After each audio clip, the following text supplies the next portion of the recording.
Manipur Top Trending News na tungan-tungan ba reliable source hindi lakot jaraga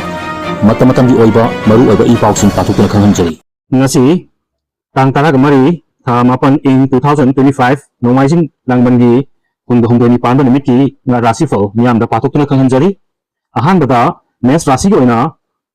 arapadi gi nungai pau tajaba nasak naral chakotpagi nungai jaba in manung wakhal kanaba nimikni angam banadi chanbiba wali khar seksinu laisa pahangi oina nungsibana chali thawni palamda lainapu kismis bets rasi oina maru pang singa anam tanaba maram khara lakani noluna chatpa fai ningbadi thungani myamna thakali anuba wakhalsu lakani laisa pahangi oina ninjaba mapa chagani thawni palamda lai amadi chini angangba mithun rasi oina haksang khingba ngang sakpa haiba maru mapangi mateng lawba kanaba numitni asauba phathadrabadi marup kainagani lan mangani seksilu laisa pahangi oina hena asa chawkhinu oni polamda lai amadi chini angangba kathu tarkat rasina kari hari oija oithak phangani wakhal thokani anuba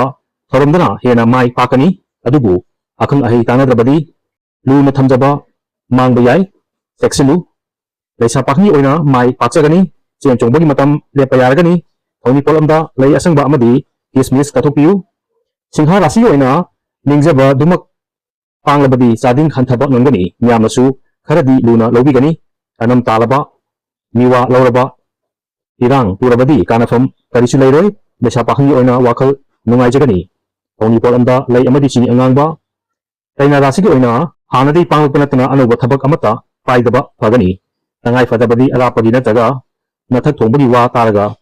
pangbana hena phagani laisa pahangi oina ningba mapa charoi thawni polamda lai amadi chini angangba kathopiu tula rasina kari hairakni yetnabada ngasisu mai pakani ariba marup amadi nachanaragi mateng lawba kanagani khoirangbada uthoklabadi pothapam khangloi laisa pahangi oina ningba tungba wagani lai chini angangba si masu kathopiu basic rasi oina lai guru na yamna chanbigani anuba asa lakani sendong chawnga phangjagani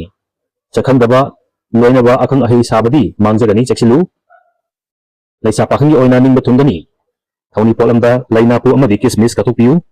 danu rasi oina misang leiba ningba mapa chana thabak pangba ngamba numitni yamna wana myamga mari khajiktada phagatkani napal dorabadi sakchu thokloi laisa pahangi oina laipak phagani thawni polamda lai amadi chini angangba makar rasi oina yeknaba laksinba afaba michet phangjaba thawna fana pangamdaba thabak pangba yaba numitni wanom thorom kanagani nungaigani laisa pahangi oina ikai kumabigani thawni polamda lai anuba kumba rasi oina kari hairi haibada achumba khaktana amata ngaiba pambai oigani karigumbada nataba pambaina mangoi naganu khangba kalu ching yanganu amadi hanthaba loinaganu laisa pahangi oina achumbana mai pakani thawni polamda lai asangba amadi hiko mina rasi oina laibak yamna paba misangsu yamna leiba miyam loinabana hena nungai jaba numitni mahu chawbanadi hanadi hena tathigani panganu amadi seksilu laisa pahangi oina miwa lawrabadi nungaigani thawni polamda lai hiko thawni polam sing asi isana ningjaba laida kathopiu mahi soina phangani asumna pawdamati video si pawdamada soikilam kibawa sumna pigani channel si bunuk sibiduna share amadi subscribe tawbibi dama haingai tan thara pa khondok sari amadi makhatana myam gi seba tawba ngamba ojage